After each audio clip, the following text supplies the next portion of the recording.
할렐루야. 1862년도 스코틀랜드 연합 장로교에서는 중국 선교를 시작합니다. 그래서 몇 년 후 1872년도에 맥켄타이어 선교사 로스 선교사를 만주에 중국 선교를 위해서 그들을 파송합니다. 그래서 로스 선교사가 만주에 있는 연구항이라는 한 도시에서 거점을 해서 선교를 시작합니다. 그가 로스 선교사가 연구항에서 선교를 하고 있는 중 한국, 조선에 대한 이야기를 듣게 됩니다. 특별히 평양 대동방 강변에서 선교를 하다가 복음을 전하다가 죽은 토마스 선교사의 이야기를 듣게 됩니다. 그래서 그는 이 조선에 복음을 전해야 되겠다는 꿈을 꾸기 시작합니다. 그렇게 한국 조선 선교에 대한 꿈을 꾸고 있던 로스 선교사에게 1874년도에 그가 74년도에 조선과 중국과의 무역을 열심히 하는 한 곳이 있었는데 그것을 고려문이라고 합니다. 이 고려문에 가서 어떻게 하면 조선 사람을 만날까, 그런 마음으로 고려문에 갑니다. 그래서 그곳에서는 합법적으로 이렇게 무역이 이루어지는 시장 같은 곳이었어요. 거기서 한문 성경을 팔고 있는 중 조선 사람들을 만나게 됩니다. 근데 조선 사람들은 별로 이 기독교에 대해서 관심이 없었어요. 특별히 당시에는 쇄국 정책으로 인해서, 대원군의 쇄국 정책으로 인해서 복음을 전하기 어려운 상황이었습니다. 조선 사람들은 주로 복음에는 관심이 없고 주로 관심은 영국산 양복에 관심을 많이 가졌어요. 그러던 중 두 사람이 이 로스 선교사를 찾아옵니다. 조선 사람 한 사람이 찾아옵니다. 한 사람의 상인이 찾아오는데 이 상인이 찾아와서 한국의 상황을 이야기해 줍니다. 조선의 상황을. 조선은 굉장히 복음을 전하기 어려운 곳이다. 당신이 아마 복음을 전해도 쉽게 받아들이지 않을 거다. 그래서 굉장히 어렵다는 상황을 듣고 이 조선인 상인에게 두 가지 선물을 줍니다. 첫째는 한문으로 된 신약 성경을 한 권 주고, 두 번째로는 후나 진언이라고 하는 기독교 소개서를 선물로 줍니다. 이 고려문에서 로스 선교사가 열심히 복음을 전하고 어떻게 하면 한국 조선 선교를 할까 백방으로 노력했지만 열매는 거의 없었어요. 그런데 이 조선인 상인은 고향이 의주였습니다. 그가 두 권의 책을 선물 받아가지고 의주, 자기 고향으로 돌아갑니다.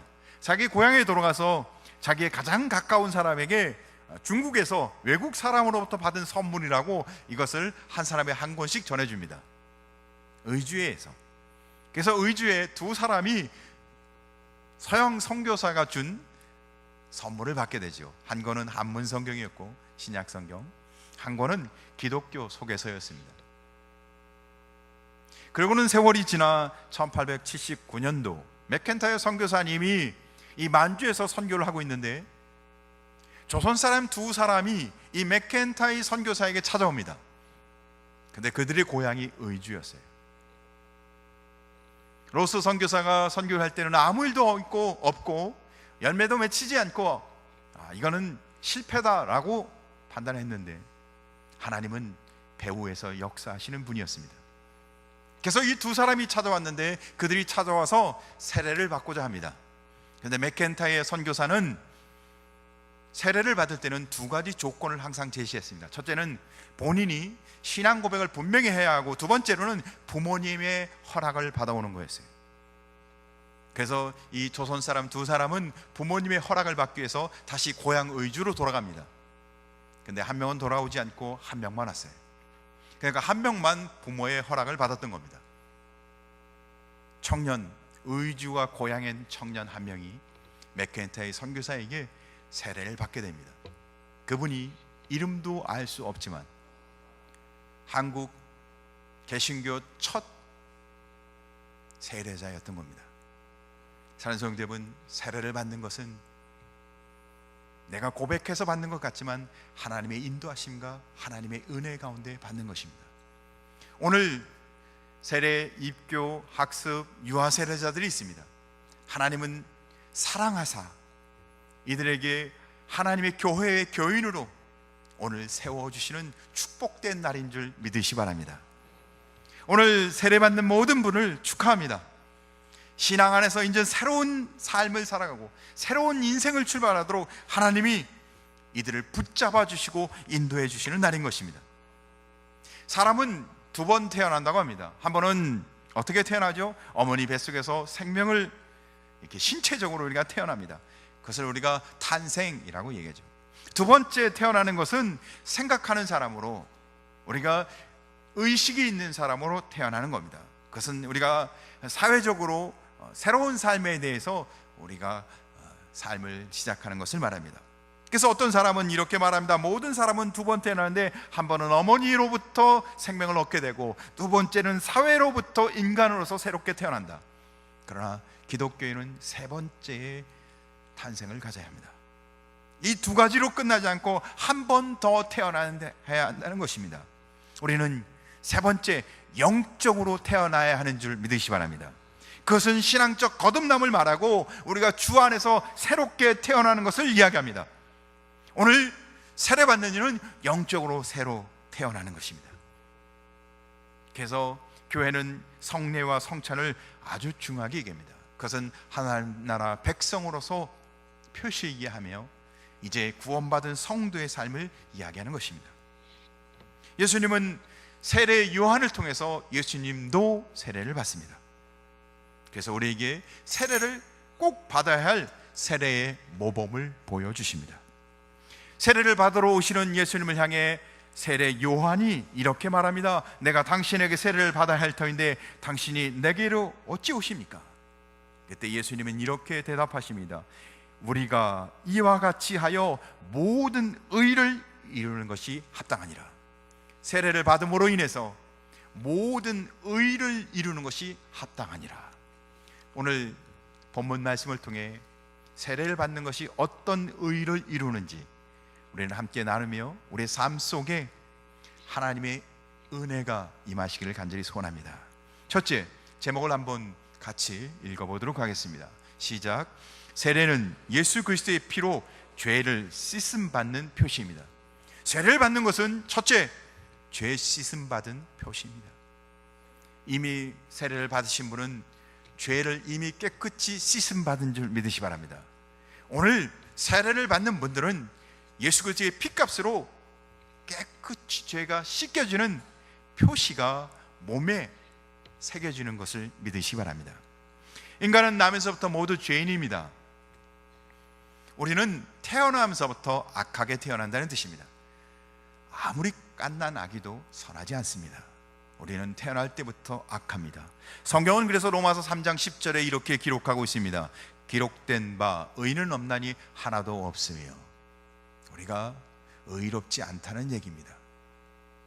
그래서 로마서 6장 23절은 이렇게 기록하죠. 죄의 삭은 사망이요 우리는 죄 때문에 다 죽습니다. 그러나 하나님의 은사는 그리스도 예수 우리 주 안에 있는 영생이니라. 예수 그리스도의 십자가의 은혜로 예수 그리스도의 피값으로 우리에게 영생, 영원히 사는 죄가 다 씻겨지는 은혜가 있는 줄 믿으시기 바랍니다. 그래요, 인간은 노력함으로 절대 죄를 씻을 수가 없습니다. 착하게 살면 죄가 씻겨진다고요? No. 윤리, 도덕적으로 바르게 살면 내가 깨끗해진다고요? 아니요. 철학적으로, 문학적으로 아주 의식 있는 삶을 살면 우리가 고품격 삶을 살아갈 수 있다고요? 그렇지 않습니다. 인간의 그 어떤 노력으로, 공로로도 우리의 죄의 문제는 절대 해결하지 못합니다. 그래서 우리가 예수 믿고 사는데도 계속 죄를 짓잖아요. 근데 하나님의 은혜는 우리가 예수를 한번 믿기만 하면 내 생의 모든 죄를 깨끗이 씻어주신다고. 이게 얼마나 놀라운 은혜인지 모릅니다. 과거, 현재, 미래의 모든 죄까지도 그리스도의 십자가로 다 씻겨진다는 겁니다. 노력으로는 우리가 깨끗하게 될 수 없지만 아무리 기도를 해도 내 죄는 그대로 남아 있어요. 십자가의 은혜지 내가 뭘 한 것, 내가 예배를 잘 드린 것, 내가 열심히 봉사한 것, 공로와 노력으로는 절대 죄가 씻겨지지 않습니다. 열심히 하면 할수록 어떻게 해요? 내 안에 죄책감이 더 많이 들어요. 그러나 십자가의 은혜를 바라보는 사람은, 주님이 나의 구원자인 것을 바라보는 사람은 내 모든 죄가 씻겨진 것을 날마다 믿음으로 고백하며 살게 될 줄 믿으시 바랍니다. 사랑하는 성도 여러분, 오늘 세례받는 모든 분이 주님이 내 모든 죄를 깨끗이 씻겨주는 그 놀라운 은혜를 고백하는 시간입니다. 그래서 베드로전서 1장 18절에서 19절은 이렇게 이야기합니다. 너희가 알거니와 너희 조상이 물려준 헛된 행실에서 대속함을 받은 것은 은이나 금같이 없어질 것으로 된 것이 아니요 오직 흠없고 점없는 어린 양 같은 그리스도의 보배로운 피로 된 것이니라. 할렐루야. 주님의 피로만 우리가 깨끗함을 받습니다. 뉴질랜드에 원주민들이 있었습니다. 한 선교사님이 뉴질랜드에 원주민이 있는 그 동네에서 선교를 합니다. 그 동네에는 특이하게도 마을 한가운데 죽이는 바위라는 큰 바위가 있었습니다. 그 바위에는 그 마을에서 사고를 치거나 큰 죄를 범한 사람을 그 바위에 눕히고 때려 죽입니다. 그러면 그 바위에 피가 그냥 절절절 흘러 넘치지 않겠습니까? 그러나 그 피를 절대 닦지 못하게 합니다. 범죄하면 이렇게 죽는다는 것을 모든 사람에게 경고하기 위해서 마을 한가운데 있는 죽이는 바위. 그런데 이 선교사님이 그 마을에서 열심히 선교를 하는 중 예수를 믿고 이제 예수님을 구주로 고백하는 사람들에게 세례를 주는데 그 죽이는 바위 앞에서 세례를 베풉니다. 옛사람은 죽고 죄된 삶은 다 죽고, 그러면서 그 바위를 보며 나는 이제 예수 안에서 이전 삶은 다 죽고 이제는 그리스도 안에서 새 삶을 사는 것으로 그 바위를 보면서 기억하도록, 옛사람이 죽었다, 나의 모든 죄는 씻김 받았다. 사랑하는 성도 여러분, 세례 받은 자마다 이제는 옛사람은 죽고 과거의 모든 죄는 죽고 나의 모든 죄는 사라지고 주님의 은혜 가운데 거룩한 성도, 하나님의 자녀가 되는 줄 믿으시 바랍니다. 그래요. 그래서 세례는 두 번째, 세례는 그리스도인으로 인침을 받는 표시입니다. 무슨 뜻인가요? 세례 받는 것은 이제 우리의 신분이 바뀌는 것입니다. 우리가 이제는 그리스도인, 우리의 신분이 하나님의 자녀로 바뀌는 겁니다. 고린도후서 1장 22절을 보면 이렇게 기록합니다. 그가 또한 우리에게 인치시고 보증으로 우리 마음에 성령을 주셨으므로. 우리에게 도장을 찍어주시는데 당신은 이제 그리스도인 하나님의 자녀입니다. 도장을 찍어주는 거예요. 인치는 게요. 도장을 찍어주고, 도장을 찍어준 다음에 그것을 확실히 보증하기 위해서 성령을 주십니다. 우리 마음속에. 그러니까 세례 받은 자마다 성령이 함께 하시는 줄 믿으시 바랍니다. 우리는 하나님의 자녀고 성령이 함께하는 구원받은 성도라는 겁니다. 에베소 1장 13절에 그 안에서 너희도 진리의 말씀 곧 너희의 구원의 복음을 듣고 그 안에서 또한 믿어 약속의 성령으로 인치심을 받았으니. 그런데 어떤 이는 예수를 믿는다고 하면서도 세례 받는 것은 내가 아직 자격이 안 되고 내가 부족해서 안 받겠다고, 그분은 자신이 거룩해지고 깨끗해져서 세례를 받겠다는 뜻입니다. 우리는 우리의 노력과 우리의 열심으로 절대 깨끗해질 수가 없어요. 세례를 받는 건 예수님이 나를 깨끗해 주시게, 나를 그리스도의 피값으로 깨끗해 주신 것을 믿고 세례를 받는 거지, 내가 예수를 잘 믿어서 내 공로를 통해서 세례를 받는 게 아닙니다. 그분은 굉장히 겸손한 것 같지만 교만한 거예요. 자기가 왜 구원을 이루겠다고 말하는 겁니다. 구원은 하나님의 손에 있습니다. 구원은 그리스도의 피값으로만 이루어집니다. 세례를 받는 자마다 예수님이 나의 구원자 되심을 고백하며 세례를 받습니다. 우리는 절대 나의 노력으로, 공로로 신앙의 승리가 있을 수 없습니다. 신앙의 승리는 날 구원하신 주님을 바라볼 때만 가능합니다. 사랑하는 성도 여러분, 오늘 예배하는 자마다 예수 그리스도가 나의 영원하신 구원자이심을 고백하며 주님의 은혜 가운데 쓰시길 주의 이름으로 축복합니다.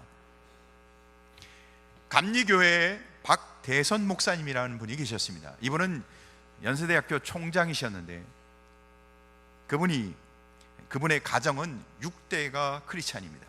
그뿐만 아니라 3대가 계속 이어서 목회를 하는 가정입니다. 우리 박 목사님이 어렸을 때는 형제가 9남매였다고 합니다. 그러니까 부모님까지 하면 그 식구가 11명이었어요 11명이 매일 가정 예배를 드리는 가정입니다. 그렇게 믿음과 신앙의 가정에서 그리스도인으로 자랐습니다. 우리 박대선 청년, 그가 청년이 됐을 때 그는 일본 유학을 갔다 왔어요. 그래서 유수한 대학에서 공부를 해서 아주 뛰어난 사람이었습니다. 거기에 교사 자격증까지 있어서 여러 학교에서 우리 학교로 꼭 오십시오. 유능한 인물이니까. 그 당시에 교사로 가면요 한 달에 월급이 90원이었대요 야, 진짜 많이 받잖아요. 90원. 지금으로 말하면 한 900원쯤 900만 원쯤 받은 것 같아요. 그죠? 근데 그 당시에 전도사로 신학을 공부하고, 신학을 공부하려면 앞으로 이제 한 3년을 더 공부하고, 그러고는 이제 목사 안수를 받고 이렇게 전도사나 목사로 이제 가면 15원을 받았다고 합니다. 15원. 그럼 지금으로 한 사람은 150만 원. 150만 원을 받을 것인가? 아니면 900만 원을 받을 것인가? 여러분 어떤 선택을 하시겠어요? 할렐루야. 우리 박대선 청년은 그것이 너무 고민이 됐어요. 고민이 되죠. 그래서 아버지한테 찾아갑니다.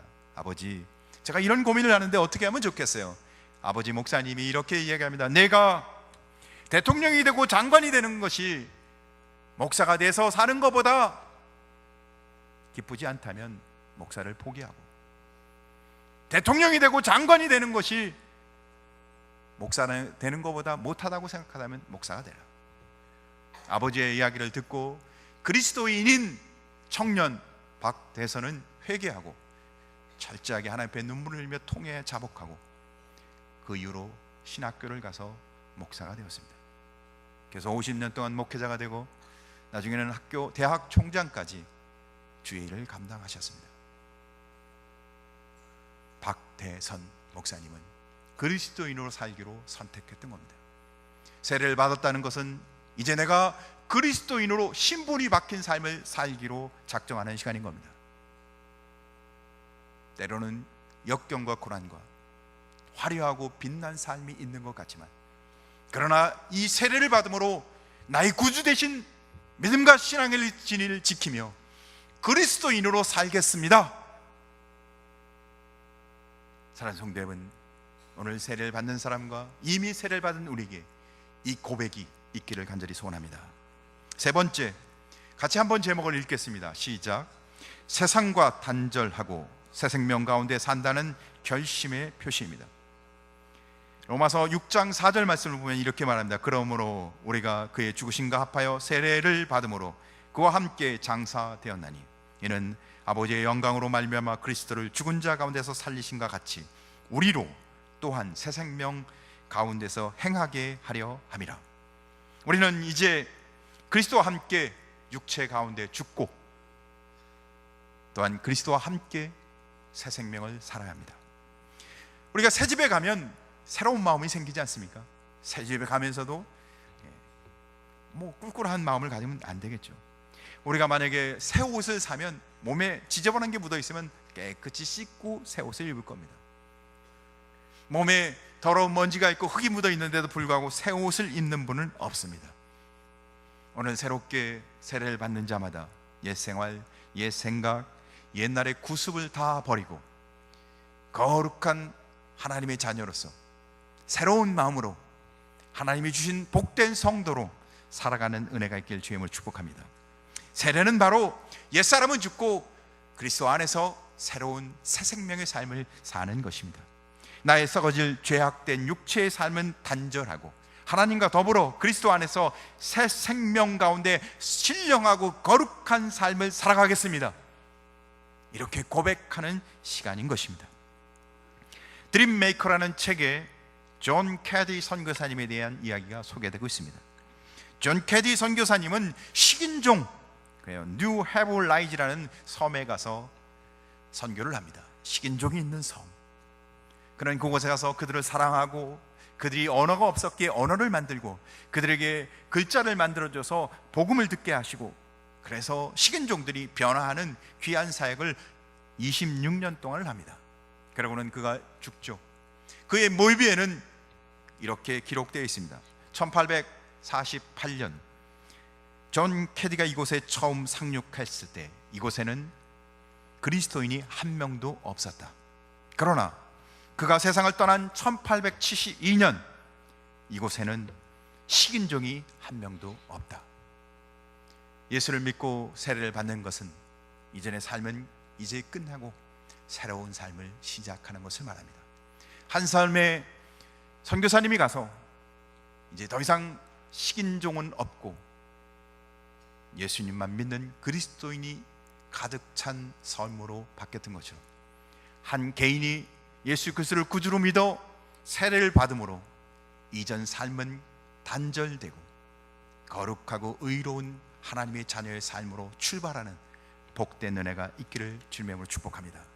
기도하겠습니다.